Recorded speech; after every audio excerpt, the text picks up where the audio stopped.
ماہ سفر المظفر ہے۔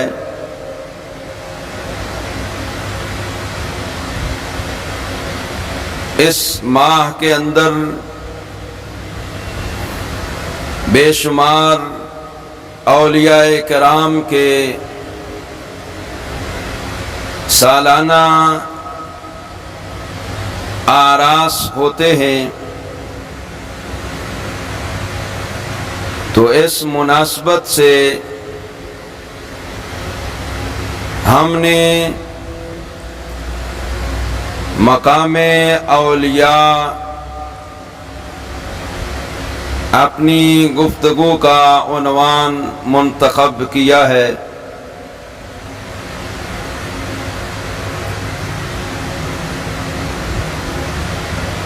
تو گرامی قدر حضرات، وہ نفوس قدسیہ اور وہ جلیل القدر حضرات جنہوں نے اپنے دامن حیات کو محبت الہی اور عشق مصطفیٰ صلی اللہ تعالی علیہ وآلہ وسلم کی معطر کلیوں سے لبریز فرمایا،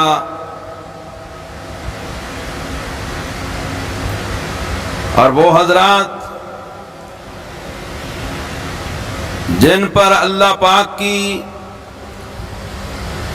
نصرت اور حمایت کی چادر تنی ہوئی ہے، اور اللہ نے جن نفوس قدسیہ کو اپنی صفات کاملہ کا مظہر بنایا ہے، قرآن مجید کے اندر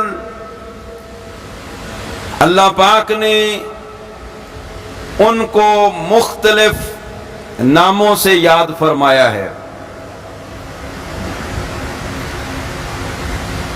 کہیں اللہ پاک نے انہیں عباد الرحمن کا مجدہ سنایا ہے۔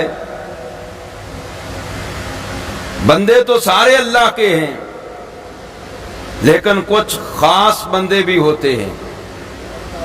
مساجد ساری اللہ کی ہیں، اللہ کے گھر ہیں، لیکن بیت اللہ کی نسبت، خانہ کعبہ کی نسبت اللہ نے اپنی طرف کی ہے، یعنی اس کو خاص فرمایا ہے۔ اسی طرح بندے سارے اللہ کے ہیں، لیکن کچھ خاص ہیں جن کو اپنی طرف منسوب کیا ہے، منسوب کر کے پھر ان کی شان بیان فرمائی ہے، انہیں عباد الرحمن فرمایا ہے۔ فرمایا عباد الرحمن الذین یمشون علی الارض ہونا واذا خاطبهم الجاہلون قالوا سلاما۔ یہ اپنے مقبول اور محبوب بندوں کی شان بیان فرمائی ہے۔ فرمایا رحمان کے بندے زمین پر عاجزی سے چلتے ہیں، اور اگر کوئی جاہل ان سے مخاطب ہو، کوئی جاہل ان سے الجھے، اس کو بد دعا نہیں دیتے بلکہ کہتے ہیں اللہ تیرا بھلا کرے۔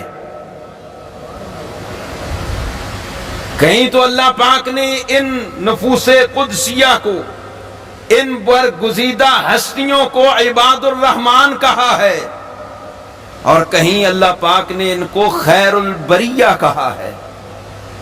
فرمایا ان الذین آمنوا وعملوا الصالحات اولئک هم الخیر البریہ۔ فرمایا بے شک وہ لوگ جو ایمان لائے اور اعمال صالحہ کیے، فرمایا یہی وہ لوگ ہیں جو مخلوق کے بہترین لوگ ہیں۔ اور کہیں اللہ پاک نے انہیں حزب اللہ کہا ہے، اولئک حزب اللہ الا ان حزب اللہ هم المفلحون۔ میں سنو، یہی وہ لوگ ہیں جو اللہ کا گروہ ہیں، اور اللہ کا گروہ فرمایا یہی کامیاب ہیں۔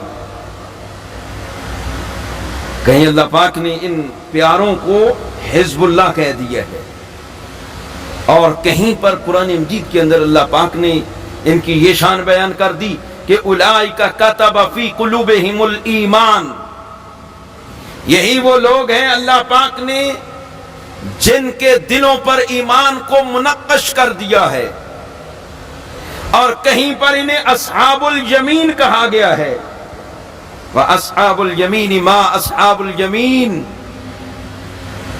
وہ لوگ قیامت کے دن جو اللہ کے سائے رحمت میں ہوں گے، اور جن کے دائیں ہاتھ میں نامہ اعمال ہوگا، انہیں اصحاب یمین کہا جاتا ہے۔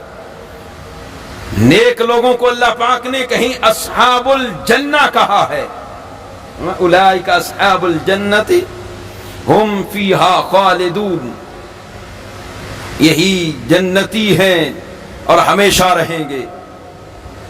اور کہیں پر اللہ پاک نے انہیں اولیاء اللہ بھی کہا ہے۔ بات پھر سمجھیں، اللہ کے جو نیک بندے ہیں اللہ پاک نے قرآن پاک کے اندر ان کو مختلف ناموں سے یاد فرمایا ہے۔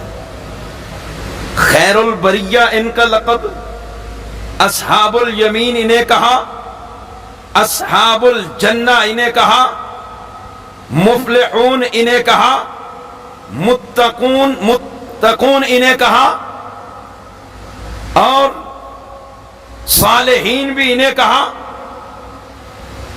پھر عباد الرحمن بھی کہا ہے، اولیاء اللہ بھی کہا ہے۔ اب مسئلہ یہ ہے، القاب ان کے بے شمار ہیں، بے شمار ان کے نام ہیں نیک بندوں کے قرآن پاک کے اندر، لیکن سب سے زیادہ جو مشہور نام ہوا ہے وہ ولی اللہ ہوا ہے، اولیاء اللہ ہوا ہے، سب سے زیادہ مشہور یہ ہو گیا۔ نام اور بھی ہیں، عباد الرحمن بھی نیک بندے کا نام ہے، خیر البریہ بھی انہی کا نام ہے، اصحاب الجنہ بھی نے کہا گیا، اصحاب الیمین بھی نے کہا گیا۔ یہ نام اتنے مشہور نہیں ہوئے جتنا نام ولی مشہور ہو گیا، جتنا اولیاء اللہ مشہور ہو گیا، باقی کوئی نام اتنا مشہور نہیں ہوا۔ آخر وجہ کیا ہے؟ علماء لکھتے ہیں کہ یہ جو اولیاء ہے ولی کی جمع ہے، ولی کی نسبت اللہ کی طرف بھی ہے، ولی کی نسبت ایمان والوں کی طرف بھی ہے۔ الا ان اولیاء اللہ لا خوف علیہم ولا هم یحزنون، اس آیت میں ولی کی نسبت اللہ کی طرف ہے، اور اللہ ولی الذین آمنوا، اس آیت میں ولی کی نسبت ایمان والوں کی طرف ہے، دوہرا تعلق ہے، اللہ کی طرف بھی نسبت ہے ولی کی، ایمان والوں کی طرف بھی نسبت ہے، ادھر بھی نسبت ہے ادھر بھی نسبت ہے۔ فلسفہ کیا ہے؟ مقصد مدعا اور مطلب کیا ہے؟ کہ نسبت اللہ کی طرف بھی ہے، نسبت بندوں کی طرف بھی ہے۔ مطلب یہ ہے کہ ولی اللہ سے فیض لے کر وہ اللہ کے قریب ہوتا ہے، اور پھر بندوں میں آ کر اللہ کا فیض بندوں میں تقسیم کر دیتا ہے۔ اس لیے اس لفظ کو زیادہ پذیرائی مل گئی۔ اب جو بندہ نیک ہوتا ہے لوگ کہتے ہیں ولی ہے، بندہ برگزیدہ ہے لوگ کہتے ہیں ولی ہے، بندہ صالح ہے لوگ کہتے ہیں ولی ہے، بندہ شب زندہ دار ہے لوگ کہتے ہیں ولی ہے، بندہ پرہیزگار ہے لوگ کہتے ہیں ولی ہے، بندہ متقی ہے لوگ کہتے ہیں ولی ہے، بندہ نمازی ہے لوگ کہتے ہیں ولی ہے۔ اب اور نام کوئی نہیں لے رہا، عباد الرحمن کوئی نہیں کہہ رہا، خیر البریہ کوئی نہیں کہہ رہا، اصحاب الیمین کوئی نہیں کہہ رہا، اصحاب الجنہ کوئی نہیں کہہ رہا۔ اس لفظ کو پذیرائی مل گئی، ہر بندہ نیک بندے کو ولی کہہ رہا ہے۔ کیوں کہ ولی کا لفظ جو ہے یہ قرآن میں اس کی نسبت اللہ کی طرف بھی ہے اور ایمان والوں کی طرف بھی ہے. یہ اللہ کی بارگاہ سے فیضان لے کر بندوں میں تقسیم کرتے ہیں. اللہ پاک نے اسی نام سے ان کو مشہور فرما دیا ہے, اسی نام سے ہی ان کو مشہور کر دیا ہے. وہ نام کیا؟ ولی. اب سوال یہ پیدا ہوتا ہے کہ ولی کون ہوتا ہے؟ یہ بھی مسئلہ ہے نا, ولی کون ہوتا ہے؟ سوال یہ ہے ولی کون ہوتا ہے. ہمارا معیار کیا ہے ولایت کے حوالے میں؟ ہم کہتے ہیں جو 1 ماہ غسل نہ کرے وہ ولی ہوتا ہے. جو بازاروں میں ننگا پھرے ہم کہتے ہیں مجذوب فقیر ہے. ہمارا معیار تو یہ ہے. جو حضرت نذرانے لے ہم کہتے ہیں یہ ولی ہیں. جو حضرت بڑی گاڑی پہ ہوں, بڑا پروٹوکول ہو, ہم کہتے ہیں ولی ہے. جو حضرت گھر میں آئیں, دعوتیں اڑائیں, غیر محرم عورتیں ان کے پاس بیٹھے, ہم کہتے ہیں ولی ہے. ہمارے حضرت ہیں. جبکہ شریعت نے یہ ولی کی تعریف نہیں کی. شریعت کے ہاں ولی کون ہے؟ شریعت نے ولایت کا کیا معیار مقرر فرمایا ہے؟ اس سلسلہ میں علامہ یوسف بن اسماعیل نبہانی بہت بڑے صوفی عالم بزرگ ہیں. آپ نے کتاب لکھی ہے جامع کرامات اولیاء. اس کے اندر آپ نے ولی کی تعریف بیان فرمائی ہے. اب اس تعریف کو ہی سن لینا دھیان کے ساتھ, تو آپ کو جو اسلام کے اندر تصور ولایت ہے وہ سارا فلسفہ سمجھ آ جائے گا. آپ فرماتے ہیں الولی من توالت طاعتہ من غیر تخلل معصیت. فرمایا ولی وہ ہوتا ہے جس کی اطاعت اور فرما برداری مسلسل ہو, ایک لمحہ کے لیے بھی وہ اللہ رسول کی نافرمانی نہ کرے. بات سمجھ رہے ہیں نا؟ ولی وہ ہوتا ہے جس کی اطاعت فرما برداری مسلسل ہو, ایک لمحہ کے لیے بھی وہ نافرمانی نہ کرے.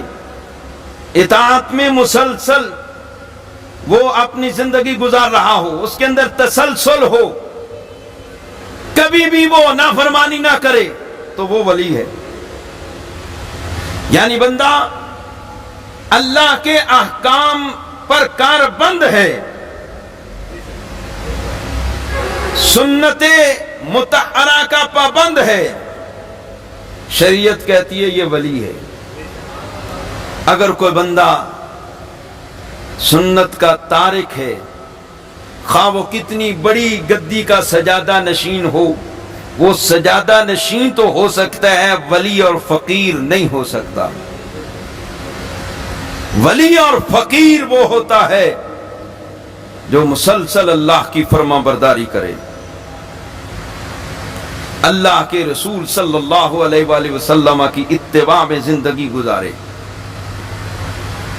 جب مسلسل اطاعت کرے گا, مسلسل اللہ رسول کی فرما برداری کرے گا اور رسول اللہ کی اتباع میں زندگی گزارے گا, کیونکہ اس کے بغیر تو چارہ ہی نہیں ہے. حضرت بایزید بسطامی رحمت اللہ تعالی علیہ آپ فرماتے ہیں کہ اگر تم دیکھو کہ کوئی بندہ اس سے کثیر کرامات ظاہر ہو رہی ہیں, وہ پانی پر چلتا ہے, مردے بھی زندہ کرتا ہے, وہ مسافت بعیدہ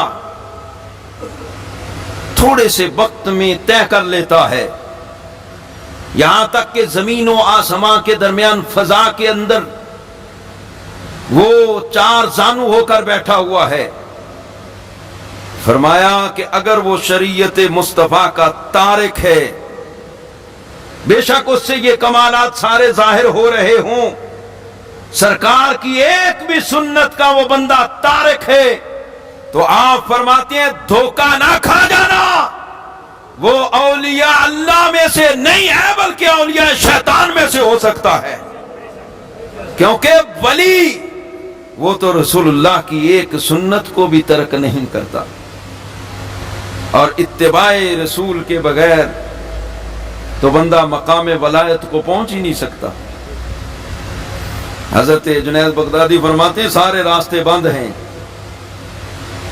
اگر بندہ چاہتا ہے کہ مقام ولایت پاؤں تو اسے مصطفیٰ کی دہلیز پہ آنا پڑے گا، سرکار کی اتباع میں اپنے آپ کو ڈھالنا پڑے گا، سرکار کی سیرت کا رنگ اپنے اوپر چڑھانا پڑے گا، پھر جا کر یہ ولایت کا راستہ کھلے گا، بندہ سلوک کی منزلیں طے کرے گا اور مقام ولایت پہ جا کر فائز ہوگا۔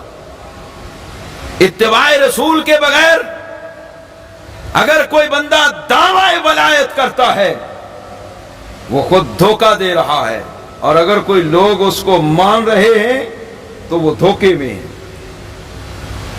وہ دھوکے میں ہیں۔ شریعت مصطفیٰ کا حضرت داتا علی حجویری رحمت اللہ علیہ فرماتے بندہ اتنا پابند ہو نا، اگر کہیں بلندیوں پر جا کر وہ نیچے گر بھی جائے نا تو کم از کم شریعت کے دائرے میں گرے، اتنا کا بندہ پابند ہونا چاہیے۔ تو ولی وہ ہوتا ہے جس کا ہر لمحہ اللہ رسول کی فرما برداری میں گزرے اور اللہ رسول کے احکام کے مطابق گزرے۔ ایک لمحے کے لیے بھی اگر وہ نافرمان ٹھہرا نا تو وہ ولی نہیں ہے، اگر ہے بھی تو اس کو اس مقام سے نیچے پھینک دیا جائے گا۔ اصل میں چیز ہے تقوی،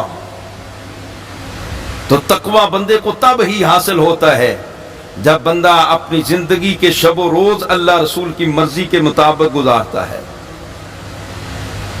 پھر جا کر بندے کو خشیت الہی نصیب ہوتی ہے، تقوی نصیب ہوتا ہے، طہارت نصیب ہوتی ہے، بندے کے باطنی احوال ٹھیک ہوتے ہیں، بندے کا دل منور ہوتا ہے۔ جب بندہ اطاعت میں زندگی گزارے گا، اور پھر امام فخر الدین رازی رحمت اللہ علیہ نے بھی اس سلسلے میں بڑی بات کی ہے۔ آپ فرماتے ہیں کہ یہ ولی متقی پرہیزگار جس کو ہم لوگ مانتے ہیں، جس کی اتباع کرتے ہیں، یہ کیسا ہونا چاہیے، اس کی تعریف کیا ہے؟ فرمایا المتقی من سلک سبیل المصطفیٰ، متقی وہ ہے جو شاہراہ مصطفیٰ پر چلے۔ سارے بزرگوں نے یہی بات کی ہے، متقی وہ ہے جو شاہراہ مصطفیٰ پر چلے، یعنی سرکار کی اتباع میں زندگی گزارے، آپ کی فرما برداری میں زندگی گزارے، وہ ہے ولی، وہ ہے متقی، وہ ہے پرہیزگار۔ اگر زندگی اس کی اتباع رسول میں نہیں گزر رہی وہ ولی نہیں ہے، اور نہ ہی اس سے آپ فیض حاصل کر سکتے ہیں۔ ولی کا ظاہر و باطن درست ہونا چاہیے۔ بعض تو کہتے ہیں کہ ہم اصحاب باطن ہیں، یعنی باطن والے ہیں، یہ نمازیں، یہ سارا یہ تعلقات ظاہری ہیں۔ آپ مولویوں کہتے ہیں مولوی اصحاب ظاہر ہیں، ہم اصحاب باطن ہیں۔ بھائی باطن کیسے ہو گئے تمہارے؟ اگر بندے کا ظاہری شریعت کے خلاف ہے تو باطن اس کا کیسے درست ہوگا؟ حالانکہ قاعدہ یہ ہے کہ بندے کا ظاہر ٹھیک ہو نا، سنت کے مطابق بندے کا ظاہر ہو تو سنت کے اثرات اس کے باطن پر پڑتے ہیں، تو سنت کی برکتوں سے اللہ پاک باطن بھی روشن فرما دیتا ہے۔ بندے کا ظاہر و باطن سرکار کی اتباع میں گزرے۔ بعض دفعہ یہ بھی ہوتا ہے کہ ظاہر تو بندے کا ٹھیک ہے لیکن باطن خراب ہے، یا باطن کا پتہ ہی نہیں، ہمارے پاس تو کوئی دوربین یا کوئی ایسا آلہ ہے نہیں ہم کسی کے باطن کو پرکھیں، فتویٰ تو ظاہر پر لگتا ہے۔ بظاہر حضرت پگڑی باندھی ہوئی ہے، لباس بھی سنت کے مطابق ہے، داڑھی مبارک بھی رکھی ہوئی ہے اور نمازیں بھی پڑھتے ہیں، روزے بھی رکھتے ہیں، ذکر اذکار بھی کرتے ہیں۔ حضرت بظاہر تو ہمیں بڑا ماحول اچھا نظر آتا ہے، باطن کا تو کوئی پتہ نہیں۔ علماء نے یہ پریشانی بھی دور کی ہے کہ باطن کیسے پرکھا جائے گا کسی کا۔ ظاہر تو سارے احوال ٹھیک ہیں، بندہ متبع شریعت ہے، پابند شرع ہے، نماز بھی پڑھتا ہے، سارے نیک کام کرتا ہے، باطن کا پتہ نہیں۔ فرمایا باطن کا پتہ چلانا چاہتے ہو تو کیسے چلے گا؟ آپ اس بندے کے پاس جا کر بیٹھیں، اگر آپ کو اس کے پاس بیٹھنے کی وجہ سے قلبی سکون میسر آئے تو سمجھ جاؤ کہ بندہ نیک ہے۔ ظاہر و باطن اس کا ستھرا ہے۔ اگر آپ اس کی مجلس میں جائیں، پہلے بے نمازی تھے، مجلس سے اٹھ کر آئے ہیں، آپ بے چین ہو جاتے ہیں جب اذان ہوتی ہے نماز کے لیے۔ آپ نمازی بن گئے ہیں، آپ روزے رکھتے ہیں، آپ نے سنت رسول رکھ لی ہے، زندگی میں انقلاب آ گیا ہے۔ پہلے گندے تھے اب چنگے ہو گئے ہیں تو سمجھو کہ بندے کا ظاہر و باطن صاف ہے جس کے پاس سے میں اٹھ کر آیا ہوں۔ اور اگر بے شک ظاہر تو بڑا خوبصورت ہے لیکن اچھی خاصی آپ نماز پڑھتے تھے، جب حضرت سے ملاقات ہوئی واپس آئے اب دل ہی نہیں کرتا نماز پڑھنے کو، اتنی نحوست پڑی ہے، تو آپ سمجھ جائیں بندہ ٹھیک نہیں ہے۔ بندہ ٹھیک وہ ہوتا ہے، ولی وہ ہے جس کی بندہ صحبت میں جائے، بے نمازی ہو تو نمازی بن کر آئے، اور روزہ نہیں رکھتا واپس آیا اب روزے بھی رکھتا ہے۔ بندہ بغیر داڑھی کے گیا تھا، واپس آیا تو داڑھی رکھ لی ہے، لباس سنت کے مطابق ہو گیا ہے، تو پھر اس کا مطلب ہے آپ ٹھیک جگہ پر گئے ہیں۔ اگر پہلے سے بھی حالات زیادہ خراب ہو گئے، وہ فقیر پہلے بندیاں دی کٹدا ہی پوکھے۔ فقیر اے لازمی نہیں کہ پیسے ہونی کول تے بندے دی بھوک مک دیے۔ فقیر بندے دے دل دے اندروں دنیا دی خود بھی، کیونکہ وہ دنیا دی ہوسدا تے دنیا دا طالب نہیں ہوندا۔ امام فخر الدین رازی یہ بھی گل لکھی ہے، آپ فرمایا فقیر وہ ہے وَنَبَذَ الدُّنْيَا وَرَاءَ الْكَفَا، فقیر وہ ہوتا ہے جو دنیا کو پسے پشت ڈال کے رکھتا ہے، دنیا کو کوئی حیثیت۔ تو مرید جب شیخ کامل کے پاس جاتا ہے تو شیخ کامل پہلا ہی کام یہ کرتا ہے کہ اس کے دل سے دنیا کی محبت کو نکالتا ہے، اس کے دل میں اللہ کی محبت کو ڈالتا ہے، اور بندہ پھر جب اللہ کی محبت دل میں آ گئی تو اللہ کے احکام کی طرف راغب ہو جاتا ہے۔ جب زندگی میں ایسا انقلاب آئے سمجھ جاؤ میں ٹھیک جگہ پر گیا ہوں، اور اگر زندگی نہ بدلے بندہ پہلے سے بھی زیادہ دنیا دار بن جائے اور دنیا کا پجاری بن جائے، دنیا کی ہوس دل میں زیادہ آ جائے، تو پھر سمجھو کہ میں کسی فقیر کے پاس نہیں گیا، میں کسی دنیا دار کے پاس گیا ہوں، کیونکہ فقیر وہ دنیا کو پسے پشت ڈالتا ہے۔ اور پھر فرمایا فقیر کی یہ بھی علامت ہے کہ وَكَلَّفَ نَفْسَهُ الْإِخْلَاصَ وَالْوَفَاءَ، فقیر کے اندر دکھلاوا نہیں ہوتا۔ ہون تو بغیر پبلسٹی تو حضرت پیری فقیری چل دی ہی نہیں، چل جاندی بغیر پبلسٹی تو فقیری، جبکہ فقیر فرمایا وہ ہوتا ہے جس نے اپنے نفس کو اخلاص اور وفا سے مزین کیا ہو۔ فقیر یہ نہیں بتاتا پھرتا ہے کہ حضرت صاحب ہیں، فلاں پیر صاحب ہیں، فلاں حضرت ہیں، نہ، فقیر تو اپنے آپ کو چھپا کے رکھتا ہے۔ میاں صاحب نہیں فرماتے راتی ساری کر کر زاری، نیند اکھاں تھی دھوندے، فجری او گناہگار کہاندے، سب تھی نیویں ہوندے۔ حضرت داتا علی حجویری راوی کے کنارے بیٹھا ایک فقیر، وہ بوریا نشین، وہ ٹاٹ کا لباس، کوئی نہیں جانتا، نہ آپ چاہتے ہیں کہ مجھے جانے، صرف جانے تو اللہ ہی جانے۔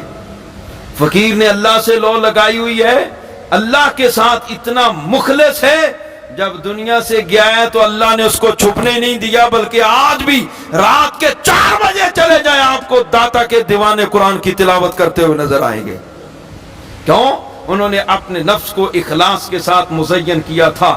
اور فقیر وہ ہوتا ہے وَاجْتَنَبَ الْحَرَامَ وَالْجَفَا، جو حرام سے بچے اور ظلم زیادتی کرنے سے بھی بچے، وہ فقیر ہوتا ہے۔ فقیر کی نگاہ ظاہر پر بھی ہوتی ہے، باطن پر بھی ہوتی ہے۔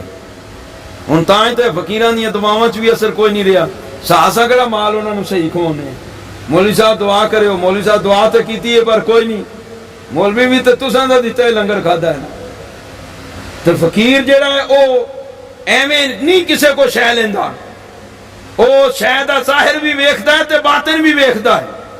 حضرت شیخ عبد القادر جیلانی سرکار غوث اعظم کے پاس وقت کا بادشاہ نذرانہ لے کر آیا، آپ نے فرمایا نہیں لینا، جی حضور لے لیں۔ آپ نے پکڑا اور اس کو پکڑ کر زور لگایا، نچوڑا، اس سے خون نکلا۔ فرمایا غریبوں کا خون نچو کر ہمیں آ کر نذرانے دیتے ہو۔ فقیر یہ ہوتا ہے جس کی ظاہر پر بھی نظر ہوتی ہے، اس کے باطن پر بھی نظر ہوتی ہے۔ فرمایا اگر میں اس کو مزید نچوڑوں نا تو یہ خون تیرے محل تک بہہ جائے۔ غریبوں کا خون نچوڑ کر یہ حرام مال لے کر ہمارے پاس آتے ہو۔ فقیر یہ ہے کہ فقیر ایسے ہی نہیں کسی سے نذرانہ لے لیتا، فقیر اس نذرانے کے ظاہر کو بھی دیکھتا ہے، اس کے باطن کو بھی دیکھتا ہے، پھر جا کر قبول کرتا ہے۔ پھر جب وہ نذرانہ قبول کرتا ہے، دعا کے لیے ہاتھ اٹھاتا ہے تو ایسے فقیر کی دعا قبول ہوتی ہے۔ پھر ایسا فقیر ہوتا ہے کہ اگر وہ سمندر کو حکم دے دے وہ بھی راستہ چھوڑ دیتا ہے، چلتا دریا بہتا نہیں ہے، فاروق اعظم رکا لکھتے ہیں، دریا چلنا شروع ہو جاتا ہے۔ گھروں میں آگ لگ گئی، فاروق اعظم نے ایک حکم دیا، آگ بجھ گئی، زلزلہ آیا، ایک ٹھوکر ماری، سارا زلزلہ رک گیا۔ آج تک مدینہ کی زمین میں زلزلہ نہیں آیا۔ جب ایسا فقیر ہونا تو پھر ایسا کمال بھی اللہ پاک عطا فرماتا ہے۔ تو گرامی قدر حضرات، جب بندے کے اندر یہ صفات ہوں، بندہ متبع شریعت ہو، سرکار کی سنتوں پر عمل کرنے والا ہو، اور دنیا دار نہ ہو، اور آپ ریاکار بھی نہ ہو، حرام نہ کھانے والا ہو، جب یہ صفات بندے میں آ جائیں تو وہ بندہ اللہ کا ولی ہے۔ پھر اس کا مقام اتنا ہے، آخری بات عرض کرتا ہوں، حضرت مجدد الفسانی رحمت اللہ علیہ اتنا مقام ہے کہ آپ جس جگہ پر سجدہ کرتے تھے، مصلی کا وہ ٹکڑا آپ نے ایک دن اپنے مرید کو بطور تبرک دیا۔ وہ ٹکڑا مصلی کا جس جگہ آپ کی پیشانی لگتی تھی، یہ ہے متبع شریعت بندہ، کمال کتنا ہے۔ جہاں پیشانی لگتی ہے وہ کپڑا اپنے مرید کو دیا، مرید بھی صادق تھا، سچا تھا، قدردان تھا، مرید نے وہ ٹکڑا اپنے سر پہ رکھا، اوپر پگڑی باندھ دی، ایسے ہی گھر چلا گیا، رات آ گئی، سو گیا۔ کہتے ہیں اس کپڑے کی برکت سے جس جگہ پر مجدد الفسانی نے سجدہ کیا تھا، رات کو 12 مرتبہ سرکار کا دیدار عطا ہوا۔ فقیر ہو نا ایسا تو پھر مریدوں کو بھی یہ کمال ملتا ہے۔ اللہ کریم عمل